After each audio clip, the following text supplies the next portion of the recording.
Amen. Ce matin, j'ai un thème que nous voulons partager. Sincèrement, ce sera comme un enseignement. Mais je veux que nous puissions visualiser une petite vidéo de 4 minutes. C'est le but de mon message de ce soir.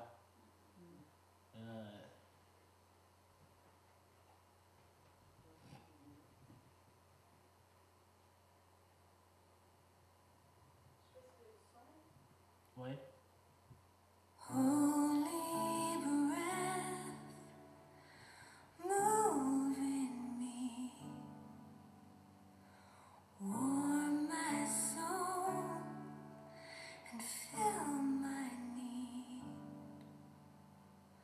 I've grown so cold from bitter rain, and I need to feel the fire again. Hold me close in love's sure grasp. Don't let me go, I'm falling fast.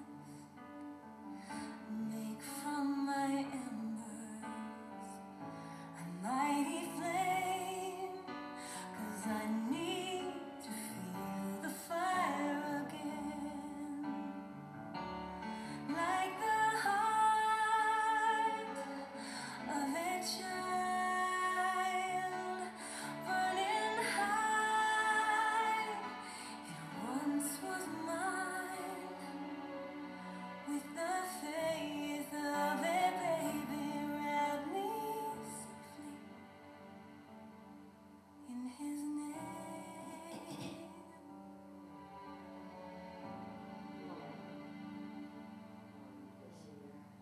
Here I am, a willing heart.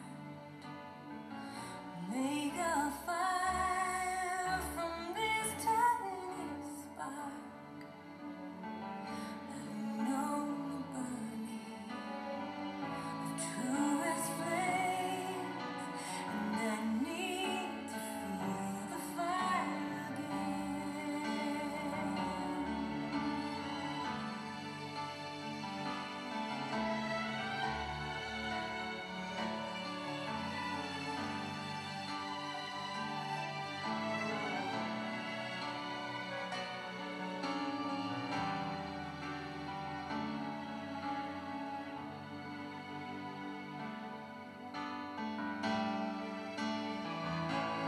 Like the heart of a child burning high, it once was mine. With the faith of a baby, wrap me safely in his name.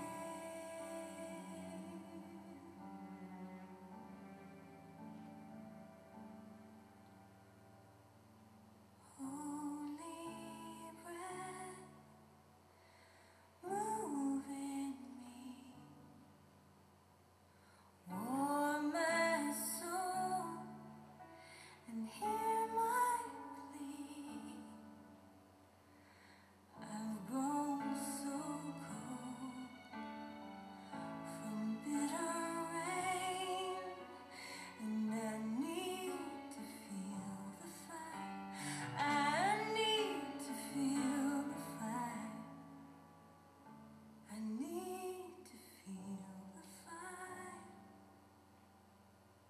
again.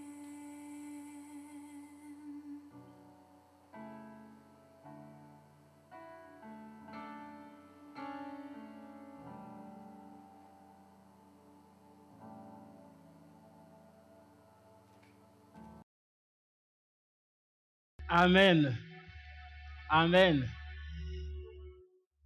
Le thème de ce soir que nous voulons partager, c'est en fonction de cette petite vidéo que nous venons de visualiser. Courir vers le but.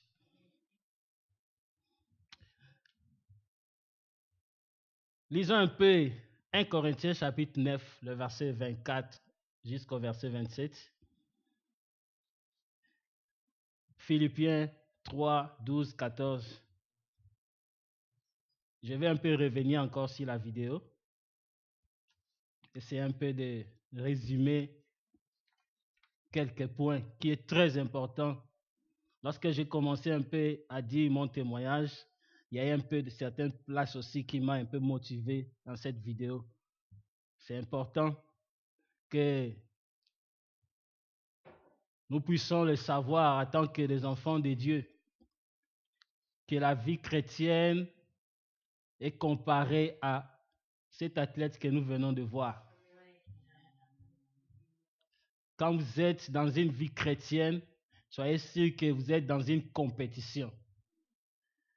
Soyez sûr que réellement, il y a un but que vous devez atteindre. Soyez sûr réellement qu'il y a des objectifs à atteindre. Il y a une course à remporter. Nous avons bien vu comment cet athlète avait bien préparé sa course. Nous allons un peu décortiquer. Lisons un peu le passage. Est-ce que tout le monde est là? 1 Corinthiens chapitre 9, verset 24 à 27. Ne savez-vous pas que tous ceux qui courent dans le stade courent tous, mais qu'un seul reçoit le prix? Courez de manière à l'obtenir. Tout lutteur ou tout athlète s'impose toute espèce d'abstinence et pour recevoir une couronne corruptible. Nous, pour une couronne incorruptible. Moi donc je cours, mais non pas à l'aventure. Je donne des coups de poing, mais non pour battre l'air. Au contraire, je traite durement mon corps et je le tiens assujetti de peur après avoir prêché aux autres d'être moi-même disqualifié. Seigneur, nous bénissons ta parole. Merci parce que tu veux nous parler. Laisse que ton nom seul soit glorifié dans ces moments-ci. Parle à ton peuple et que chacun de nous reçoive quelque chose venant de ta part. Au nom de Jésus-Christ. Amen. Dans cette vidéo que nous venons de visualiser, on parle ici lors des Jeux olympiques de Barcelone 1992. Il y avait un athlète qui s'appelait Derek Redmond. Cet athlète, c'était un champion du monde. Tout le monde savait que les jours-là, tout le monde était sûr que Derek serait champion. Personne n'en doutait parce que c'était un champion. Même ces autres athlètes qui étaient tout autour de lui, on savait que nous sommes en train de courir avec un champion. C'était un champion, un champion du monde. Tout le monde était en attente qu'il sera toujours champion du monde dans les 400 mètres. Mais ces jours-là, tout a basculé pour lui. Lorsqu'il était en train de courir, il a reçu une fracture dans sa jambe.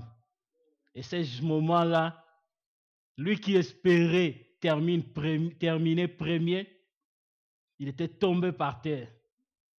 Mais il n'avait pas perdu l'espoir. Malgré qu'il avait cette fracture, mais il s'était levé. Il dit, même si je ne vais pas terminer premier, mais je vais atteindre mon objectif de franchir la ligne d'arrivée. Même si je ne serai pas premier champion du monde, mais je ne peux pas rester accroupi par terre, mais il faut que j'atteigne la ligne d'arrivée. Il s'est levé et il a atteint son objectif, tant de plaire. Malgré les douleurs, il a oublié ses douleurs et il a atteint son objectif, la ligne d'arrivée. Amen. C'est pourquoi je dis que la vie chrétienne est souvent comparée à un athlète. Dieu nous compare à des athlètes. Lorsque nous sommes arrivés dans le chemin de Christ, attendons-nous que nous sommes des athlètes. nous avons un prix à remporter. Il y a un prix réellement qui est devant nous. Et Dieu différencie dans ce passage que nous venons de lire que les athlètes courent pour recevoir une couronne qui est corruptible. Mais nous courons pour recevoir une couronne qui est incorruptible. Quelle est cette couronne qui est incorruptible? C'est sa vie éternelle qui est devant nous. Nous sommes donc prédestinés à faire notre course, à courir pour remporter cette couronne. Alléluia. Ici, il dit quoi? Que tout athlète s'impose toute espèce d'abstinence. Donc, selon la vidéo et selon ce passage, je vais tirer trois aspects. Nous allons tirer trois aspects que réellement Dieu veut que nous puissions avoir. Il y a la discipline, il y a la concentration et puis il y a la motivation. Nous allons un peu parler de ces trois aspects. C'est important que nous puissions avoir ces trois aspects en tant qu'enfants de Dieu, en tant que chrétiens, en tant que chrétien qui est réellement dans le chemin du Christ, qui est en train de suivre le chemin du Christ, nous devons avoir ces trois aspects. Premier aspect, c'est la discipline.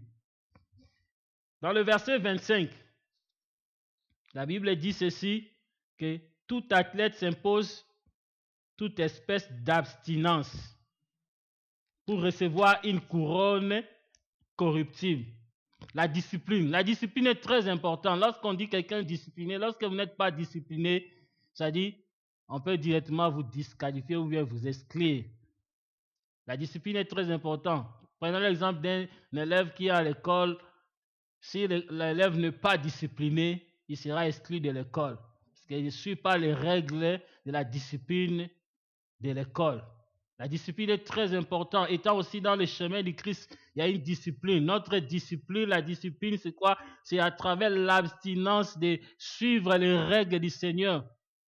L'apôtre Paul dit ici que tout athlète s'impose toutes sortes d'abstinence. Nous sommes donc appelés à avoir cette discipline d'abstinence. Je reviens à l'exemple de cet athlète Derek. C'est-à-dire que pour lui, avant d'aller à la compétition, il s'impose une discipline. Peut-être je donne un exemple. S'il avait l'habitude de manger 3 fois par jour, il dit, comme je prépare une compétition comme ça, je vais un peu diminuer mes repas. C'est un exemple.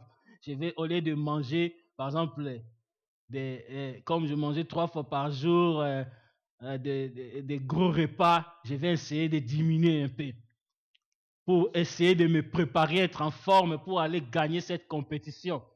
C'est-à-dire qu'ils s'abstiennent. Il veut réellement remporter la couronne. Mais s'il mange n'importe comment, il n'arrivera pas à remporter. Il sait que demain, par exemple, il a une compétition dans une semaine. Il commence à bouffer. Demain, là, il prend des œufs, beaucoup de choses. Là, tout, il mange. Dans la compétition, il n'arrivera pas. Il sera trop lourd. Il ne va pas gagner la compétition. Donc, c'est l'abstinence. Les sacrifices. Dans l'abstinence, on attend aussi des sacrifices. Sacrifier. Romains chapitre 12, la parole du Seigneur nous dit dans Romains 12, il dit ceci. Il dit, si nous pouvons lire ça très rapidement. Romains chapitre 12. Je vous exhorte donc, frères, à offrir vos corps par des compassions de Dieu, à offrir vos corps comme un sacrifice vivant, saint, agréable à Dieu, ce qui sera de votre part un culte raisonnable. Les sacrifices de notre corps, Dieu a besoin que nous l'offrons réellement, les sacrifices, nous nous sacrifions. Le sacrifice est très important. Lorsqu'on excusez-moi, lorsqu'on dit discipline, on entre dans la discipline, il faut réellement se sacrifier. Les sacrifices, dans les sacrifices, on sous-entend aussi la prière, c'est un sacrifice. C'est un sacrifice, le fait de prier. Chaque matin, se lever à 5 heures et demi ou 6 heures juste comme ça, commencer à intercéder, à prier. C'est un sacrifice. Beaucoup n'en font pas. C'est un sacrifice, c'est-à-dire que dans ces prières, tu t'attends à une couronne, c'est-à-dire à franchir réellement la ligne d'arrivée, atteindre ta ligne d'arrivée. C'est un sacrifice. Quand il fait très froid là, il neige là, la température, mais tu viens à l'église, c'est un sacrifice. Alléluia. Tout cela se constitue des sacrifices. Parce que, vous savez, même si on dit que, non, c'est terrible, la température là, c'est terrible, mais je sais, moi, quelle que soit la température, je vais atteindre. C'est un sacrifice. Parce que tu t'attends quoi? À une couronne, la ligne d'arrivée. Derek s'est préparé. Il a dit non, je vais atteindre la ligne d'arrivée, je vais préparer pour remporter cette compétition. Et tout le monde était sûr qu'il va remporter parce qu'il s'entraîne. S'entraîner comment? Comment s'entraîner? Nous, étant enfants de Dieu, s'entraîner dans la parole, s'entraîner réellement dans l'observation des commandements de Dieu. Ce sont des entraînements à faire. Lorsque nous entraînons, c'est-à-dire on arrive réellement à atteindre ses objectifs, arriver à la destination. C'est très important. L'apôtre Paul dit dans le verset 26, il dit, moi donc, je cours, mais non pas à l'aventure. Il dit, moi je ne prends pas ça à l'aventure. Je ne prends pas cette vie chrétienne à l'aventure.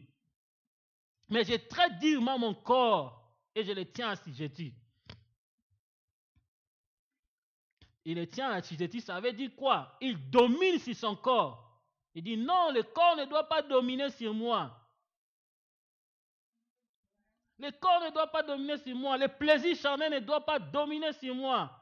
Mais moi, je dois dominer. La Bible dit que celui qui vit dans le plaisir est mort, quoique vivant.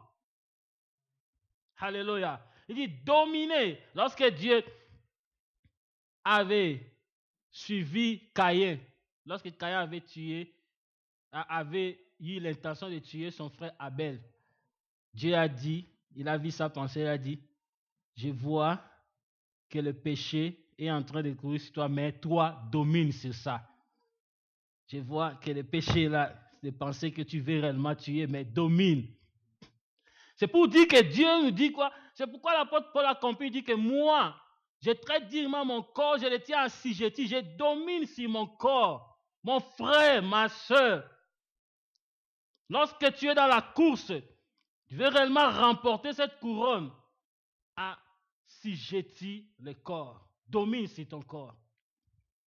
Le corps ne doit pas dominer. Alléluia. Chacun de nous a un péché qui l'enveloppe. Ça peut être l'orgueil, la haine, la jalousie, la drogue, l'alcool, ainsi de suite. Chercher à dominer. Alléluia. Chercher à dominer. Il dit, je le tiens assujetti, au contraire, je traite durement mon corps et je